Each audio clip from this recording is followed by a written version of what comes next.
वे सभी प्रश्न इस वीडियो में शामिल किए गए हैं जो निश्चित रूप से परीक्षा के दृष्टिकोण से बहुत ही इम्पोर्टेंट है। पहला प्रश्न है x+1 ब्रैकेट बंद घात 2 बराबर 2 ब्रैकेट में x-3।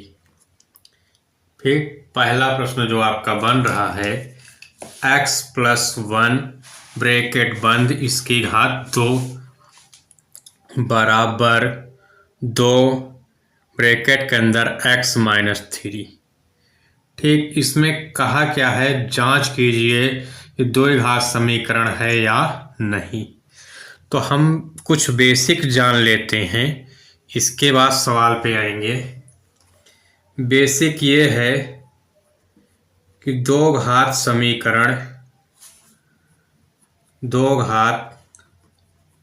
समीकरण तभी बनेगा जब x की पावर 2 हो। कितना हो? x की पावर 2, तब वो आपका दो घात समीकरण बन जाएगा। अब ये जो सवाल आपके सामने दिखाई पड़ रही है, जब हमें इसको हल करना है तो x+1 की घात 2, तो आप रफ में इसको करिएगा x+1 और x+1 दो बार लिखिएगा। इसके बाद इसका गुणा कराएंगे, x की घात 2 हो जाएगी, x का 1 में गुणा कराएंगे प्लस x हो जाएगा। यहाँ 1 का x में गुणा कराते हैं तो x से कन्नम x हो जाएगा, 1 का 1 के साथ गुणा करा देते हैं तो 1 हो जाएगा। तो हम इसको पूरा लिख लेते हैं, x² प्लस x आपका 2x+1।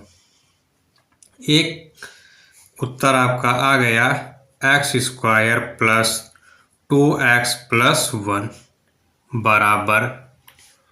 बराबर क्या करना है, जो ये पद है बराबर के सामने, इसका हम ब्रैकेट तोड़ देंगे तो अंदर गुणा हो जाएगा। 2 कम 2x माइनस 2×3 6। ठीक, इस रूप में जब आ जाता है तो हमको आगे करना है, x² है, x² को से लिख लेंगे। ये आपका कितना है, प्लस 2x है, तो हम 2x को लिख लेते हैं। ये भी 2x है, इधर आएगा तो आपका माइनस हो जाएगा 2x बराबर -6 है, एक इधर आएगा तो ये भी आपका माइनस हो जाएगा। तो यहाँ प्लस से माइनस कट गया, x² बराबर 6 और 1 दोनों पे चिन्ह समान है इसलिए जुड़ जाएगा। तो 6 और 1 कितना हो जाएगा, -7। ठीक, ये हो गया। तो इसको हम लिख सकते हैं x², 7 इधर आएगा प्लस बराबर 0। ठीक, ये तो हल करके आ गया। अब पूछ रहा था क्या दो घात समीकरण है, तो दो घात समीकरण की जब चर्चा करें तो यहाँ पे आप देखिए x की घात कितना लगी है, 2। तो इसका मतलब क्या होगा, ये द्विघात समीकरण होगा। ठीक, अर्थात जो हमने प्रश्न हल किया ये दो घात समीकरण है। अब आइए दूसरे प्रश्न की ओर चलते हैं। दूसरा प्रश्न जो आपका इम्पोर्टेंट बन रहा है, बहुत ही इम्पोर्टेंट है, कई बार ये परीक्षा में पूछा भी गया है। प्रश्न क्या है, x-2 दूसरा x+1, दोनों अलग अलग ब्रैकेट में है तो हम अलग अलग ब्रैकेट में लिख लेंगे। इसके बाद बराबर x-1 और एक ब्रैकेट में x+3। ठीक, इस दोनों पद का गुणा इसके साथ और यहाँ इसका गुणा इसके साथ करा देते हैं। जब हम गुणा कराते हैं, ठीक, गुणा जैसे यहाँ सिखाए थे ऐसे करना है। आइए एक बार गुणा और सीख लेते हैं, x-2 और x+3। x आपका x की घात 2 हो जाएगा, इसका गुणा -2, 1 कम 2x हो जाएगा। 1 से जब गुणा करेंगे तो आपका x ही होगा, प्लस माइनस माइनस हो जाएगा 2 एक कम 2 या 1 दुक्के 2 ऐसे भी कर सकते हैं। तो यक्स स्क्वायर हो जाएगा, यहाँ प्लस माइनस है तो घट जाएगा और यक्स आएगा। बड़ी गिनती जो चिन्ह है वही हमेशा लगता है, बड़ी गिनती चिन्ह सामने माइनस है तो माइनस, प्लस रहेगा तो प्लस। -2 ये पहला पद का गुणन करने पे आ गया, कितना आ गया, यक्स स्क्वायर माइनस यक्स -2। ठीक इसी प्रकार से जब हम इसका गुणा करेंगे दूसरे वाले पद का, तो दूसरे वाले पद का गुणा करेंगे तब भी इसी प्रकार से आ जाएगा। तो इसका गुणा यक्स यक्स क्या हो जाएगा आपका, यक्स स्क्वायर। अब यहाँ देखिए यक्स है और यहाँ 3 है, यहाँ 1, 3 में से 1 घटेगा 2 आ जाएगा, तो कितना हो जाना चाहिए गुणा पे, तो ये बन जाएगा आपका +2x -3। ठीक गुणा करके देख लीजिएगा, ऐसे ही आएगा जैसे गुणा हम सिखाए हैं। तो यक्स यक्स ये दोनों हैं, तो यक्स स्क्वायर ये इधर आएगा तो आपका -x स्क्वायर हो जाएगा, माइनस यक्स है ये इधर आएगा तो आपका -2x हो जाएगा, बराबर -3 है, और ये 2 उधर जाएगा आपका पक्षांतर होके, तो माइनस है तो एक इसमें हो जाएगा प्लस में, यहाँ प्लस माइनस कट गया, आएगा कितना -3x बराबर -1, ये आ गया। तो हम लिख सकते हैं इसको बराबर में -3x, एक इधर आएगा +1 बराबर कितना 0। अब हमने जैसा कि पहले आपको बताया कि घात 2 समीकरण कब होगा, जब x पे स्क्वायर लगा हो, और यहाँ आप देखेंगे तो x पे स्क्वायर नहीं लगा है, तो इसको हम लिख सकते हैं द्विघात समीकरण नहीं होगा। ठीक क्यों नहीं होगा, क्योंकि x की पावर 2 नहीं आई है। आइए अगले सवाल की तरफ चलते हैं। ये सवाल आपके पेपर में बहुत ही इम्पोर्टेंट क्वेश्चन बनने जा रही है। 2 क्रमागत धनात्मक पूर्णांकों का गुणनफल 306 है, तो हमें पूर्णांक ज्ञात करना है। हमें क्या निकालना है, पूर्णांक। तो जैसा कि आप जानते हैं यहाँ संख्या दिया गया है कितना 306, और ये है 2 पूर्णांकों का गुणनफल। तो हमें पूर्णांक नहीं पता है, तो यहाँ मानेंगे माना, जब हल में चलते हैं सबसे पहले क्या लिखें, माना पहला पूर्णांक बराबर x।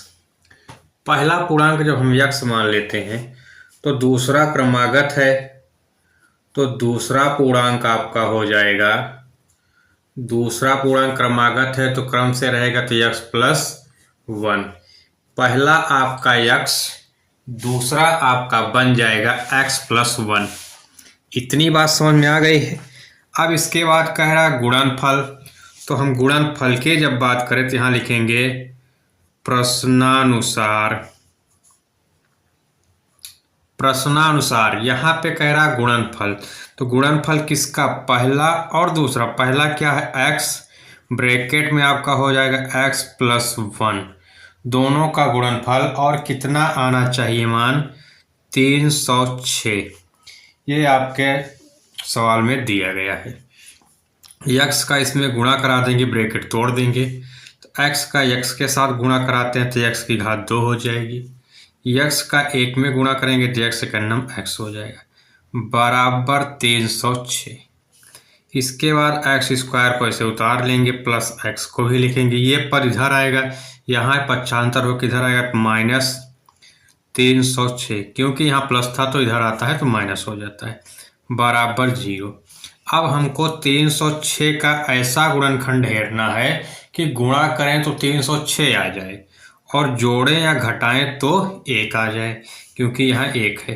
तो रफ में हम इसको करेंगे 306, 2 से कट जाएगा, स्वाभाविक 2 से काटते हैं, 2 एक कम 2, 1 बचा, 2 पंचे 10, 2 तिहाई 6।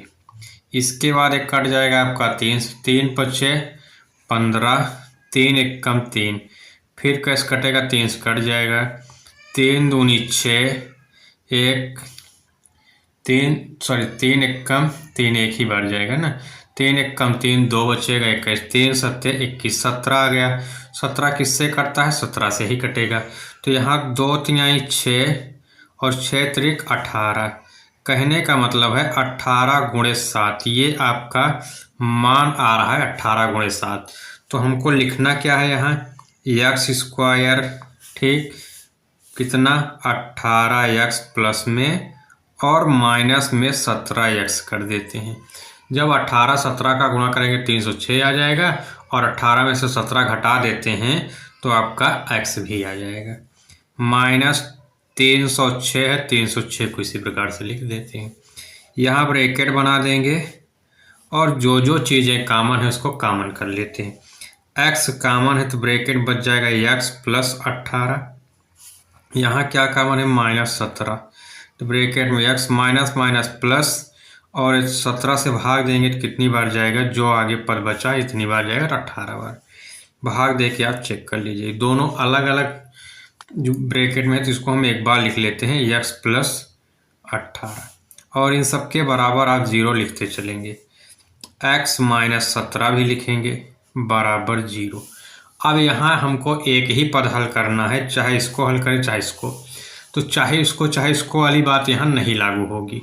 बात क्या लागू होगी कि ये बराबर के उस तरफ जाएगा तो माइनस हो जाएगा, ऋणात्मक संख्या आ जाएगी, तो ऋणात्मक हमको लेना नहीं है, तो हम धनात्मक लेना चाहते हैं। तो x माइनस 17 बराबर 0, x बराबर 0 प्लस 17, मान कितना आ जाएगा आपका 17, ठीक, कितना आ गया 17।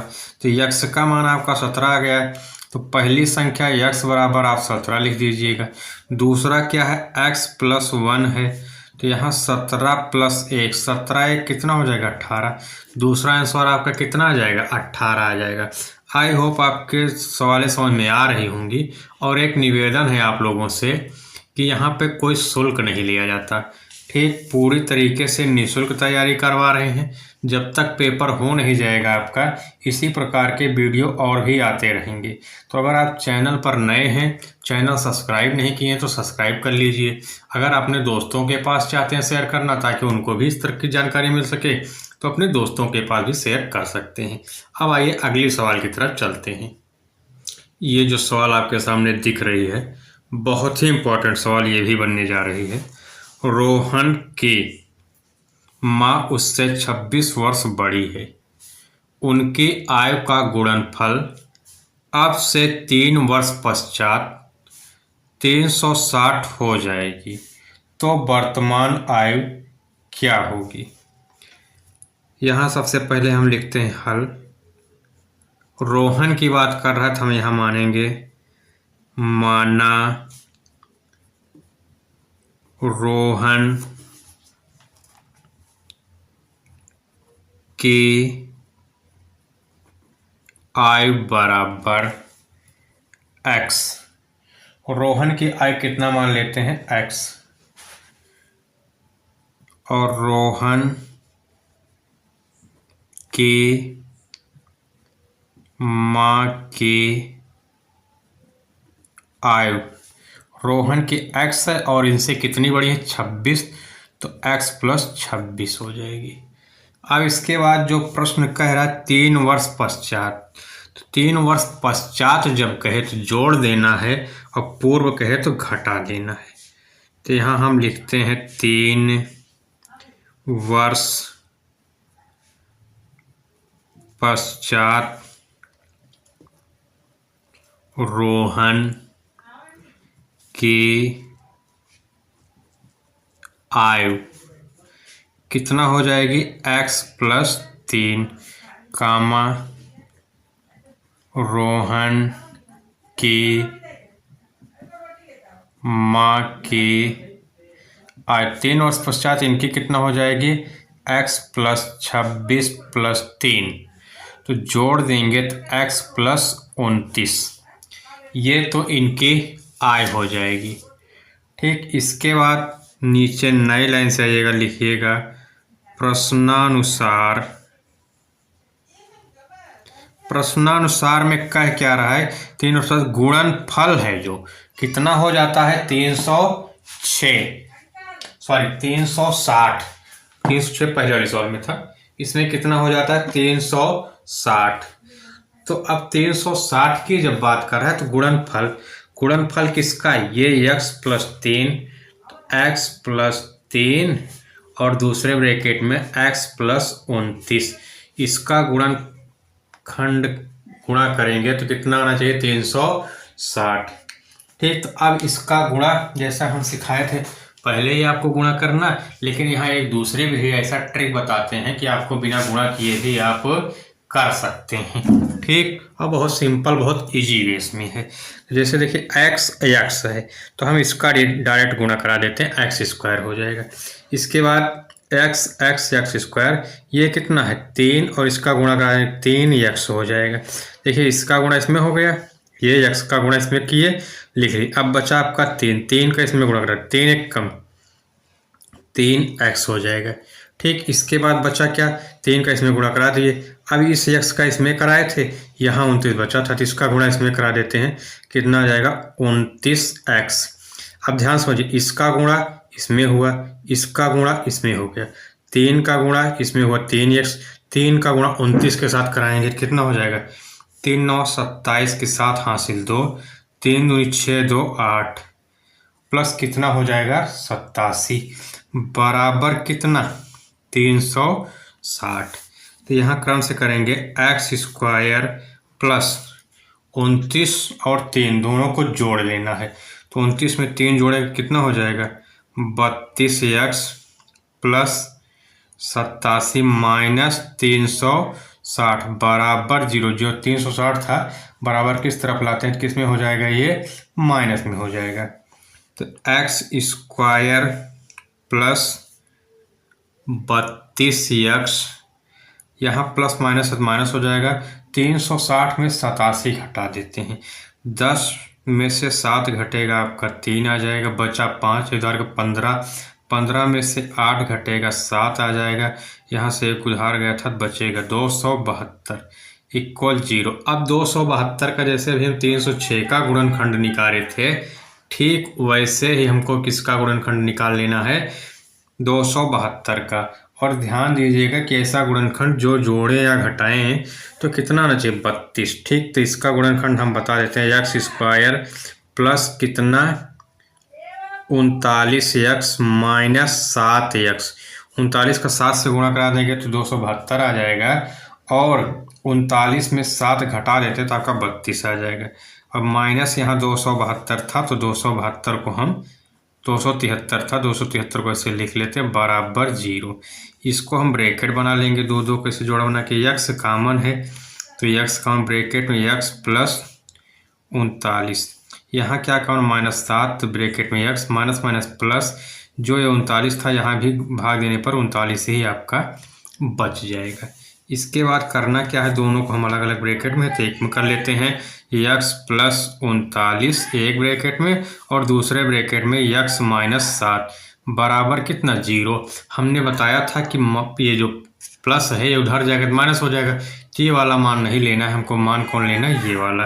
तो x माइनस 7 इक्वल 0, x बराबर 0 प्लस 7, तो x बराबर कितना आ जाएगा 7। कहने का मतलब है कि रोहन की जो आयु है वो कितना है 7 वर्ष आ जाएगी, और रोहन की माँ की तो माँ की 7 प्लस 26, तो x प्लस 26 पहले लिख लेते हैं और x के स्थान पे 7 प्लस 26 कर देंगे। 26 में जब 7 जोड़ते हैं कितना हो जाएगा 7 6 13, 3 हासिल 1 2 ये 3 33 वर्ष। ठीक, यहाँ माँ की आयु कितना आ जाएगी 33 वर्ष और रोहन की आयु कितना हो जाएगी 7 वर्ष। आइए अगली सवाल देखते हैं। बोर्ड परीक्षा कक्षा 10 महत्वपूर्ण प्रश्न में अगली सवाल आपकी कौन सी बन रही है, तो ये सवाल है x square minus 3x minus 10 बराबर 0। ठीक, कहा क्या गया है गुणनखंड विधि से निम्नलिखित के मूल ज्ञात कीजिए। ये जो आज का वीडियो है वो आपका द्विघात समीकरण से संबंधित जो चैप्टर है इसके जो महत्वपूर्ण प्रश्न है उन्हीं को शामिल किया गया है।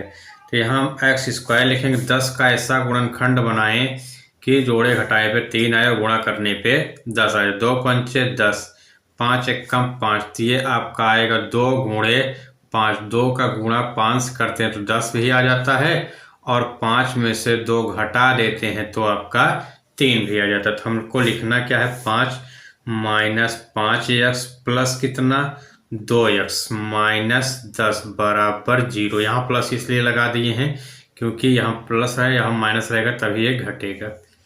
ठीक, और माइनस में आना चाहिए, दूसरी बड़ी गिनती सामने माइनस। कॉमन क्या है, x कॉमन है, ब्रैकेट में बचेगा x -5 प्लस यहाँ आपका 2 कॉमन है, 2 निकाल लेते बाहर, बचेगा x 2 पंचे 10 5। ये चीज़ और ये चीज़ x -5 दोनों सेम ही मिलने चाहिए। x -5 2 से ब्रैकेट में x + 2 बराबर 0 था, बराबर 0 लिखते चले जाएंगे। अब इसके बाद x -5 बराबर 0, x बराबर 0 + 5, तो x बराबर कितना हो जाएगा आपका 5 हो जाएगा। ठीक इसी प्रकार से हम x + 2 का भी हम हल कर लेते हैं।